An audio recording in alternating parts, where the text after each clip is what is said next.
SSRI جو anti depressant ہوتی ہیں ان کو کھانے سے استعمال کرنے سے آٹزم کا کوئی مسئلہ ہو سکتا ہے؟ اچھا ایک سوال ہے، یہ اس طرح کا ایریا ہے، اس پہ بات کرنی چاہیے، اور اس پہ کافی عرصے سے اراؤنڈ 40 ایئر سے تقریباً آٹزم کی کسی نہ کسی دوائی سے، کسی نہ کسی ویکسینیشن سے ایک تعلق بنانے کی جو ہے نا وہ کوشش ہوتی رہی ہے۔ اس سے ایک چیز ظاہر ہوتی ہے کہ جی بنیادی طور پہ آٹزم کے بارے میں ہم لا علم ہیں۔ کس طرح یہ بیماری شروع ہوتی ہے، کیوں شروع ہوتی ہے، کیا اس کی علامات ہو سکتی ہیں، تو یہ ساری چیزوں کو لے کے ہمارا جو علم ہے نا سائنسی طور پہ وہ ابھی محدود ہے، اور جو چیز پھر جس کی ابھی محدودیت میں چیز ایک چل رہی ہو تو پھر اس میں انسان ہمیشہ ایک مستقل کوشش کرتا ہے کہ اس کو سمجھنے کے لیے اس میں پھر ملٹیپل تھیوریز آتی ہیں، ملٹیپل اس میں سکول آف تھاٹس ہوتے ہیں، آپس میں باتیں ہوتی ہیں، تو اس میں پھر کئی مفروضے بھی بنتے ہیں جو کہ آگے چل کے سائنٹیفکلی وہ غلط بھی ثابت ہوتے ہیں۔ تو اسی حوالے سے آٹزم کو لے کے بہت سی لے دے ہوتی رہی ہے۔ سب سے پہلے تو ہمیں یہ سمجھنا چاہیے آٹزم ہوتا کیا ہے۔ دیکھیں آٹزم بیسیکلی اب اس وقت تک جو ہماری انڈرسٹینڈنگ ہے وہ یہ ہے کہ یہ ایک ڈیولپمنٹل پرابلم ہے، یعنی کہ بچہ جب گرو کر رہا ہوتا ہے عام طور پہ 2 سال سے پہلے اس کی جو اظہار ہے نا وہ ہونا شروع ہو جاتا ہے، کیونکہ یہ ایک ڈیولپمنٹل پیریڈ ہوتا ہے تو وہاں پہ آنا شروع ہو جاتے ہے۔ ڈیولپمنٹل سے کیا مراد ہے؟ ڈیولپمنٹل سے یہ مراد ہے کہ ایٹ دی سپارٹ ایک یہ ایونٹ نہیں ہوا، اس کی پیچھے لنک ملیں گے آپ کو کہ جی بچہ جب ڈیولپ ہو رہا تھا وہاں سے لے کے جو آگے گروتھ ہوئی نا بچے کی، وہیں پرابلم جو ہے نا وہ ساتھ ساتھ چلے آ رہے ہیں، وہ گرو کر رہے ہیں، پرابلم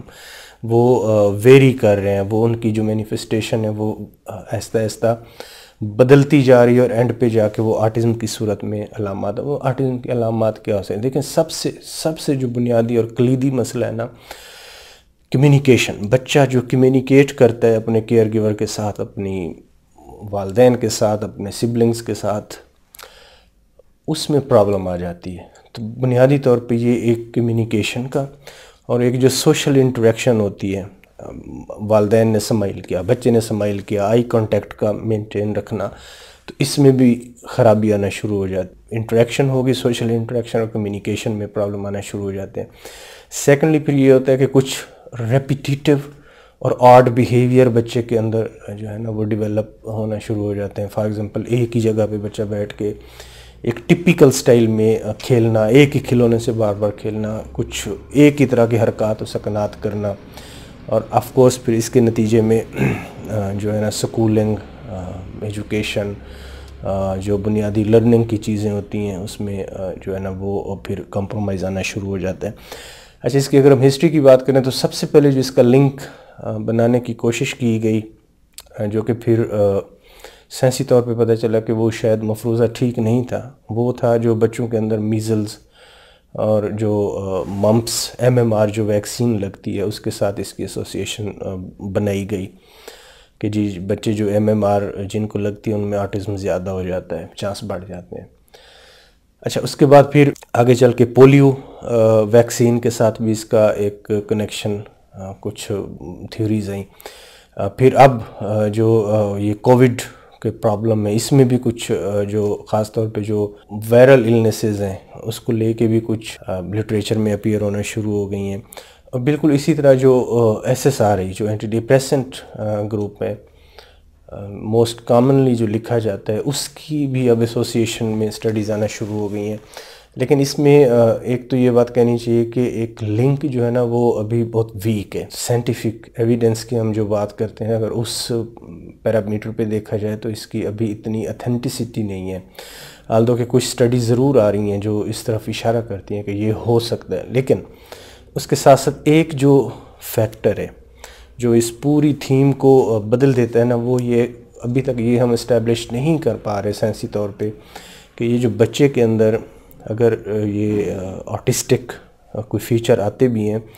وہ SSRI کو لے کے آ رہے ہیں، اس کی وجہ سے آ رہے ہیں، اس کے ایکسپوجر کی وجہ سے آ رہے ہیں، یا پھر ڈپریشن کی وجہ سے آ رہے ہیں۔ تو یہ چیز جو ہے نا ابھی تک حل نہیں ہو پا رہی۔ اب ڈپریشن کی وجہ سے بھی یہ ساری علامات ہو سکتی ہیں۔ اگر ڈپریشن، ایک ڈپریسڈ مدر کا جو بیبی ہوگا اس کے اندر اور بہت سی چیزیں ہیں جو پروون ہے کہ وہ وقت کے ساتھ ساتھ ڈیولپ ہوتی ہیں. اس کی وجہ سے بھی ہو سکتا ہے, اگر دوائی کی وجہ سے بھی ہو سکتا ہے, لیکن کلیئر کٹ اس وقت چیز نہیں, آن گوئنگ ریسرچ ہے. ہاں کچھ چیزیں اس طرح کے ضرور ہیں کہ جن کے بارے میں لنک بڑا کلیئر ہے. فار ایگزامپل اگر ہم ویلپریٹ کی بات کریں جو کہ ایپیلیپسی میں ایک دوائی دی جاتی ہے, تو اس کا اسٹرانگ لنک ہے. وہ اگر کسی کو ایپیلیپسی ہے مدر کو, اور اس دوران حمل کے دوران ویلپریٹ یا ویلپریک ایسڈ ملتا رہے لمبے عرصے کے لیے تھرو آؤٹ حمل, تو اس میں بڑے ایک اسٹرانگ لنک اسٹیبلشڈ ہے سائنسی طور پہ کہ جی اس سے جو آٹزم کے چانس بڑھ جاتے ہیں. تو یہ چند گزارشات تھیں جو آج ہم نے آپ کے سامنے رکھی.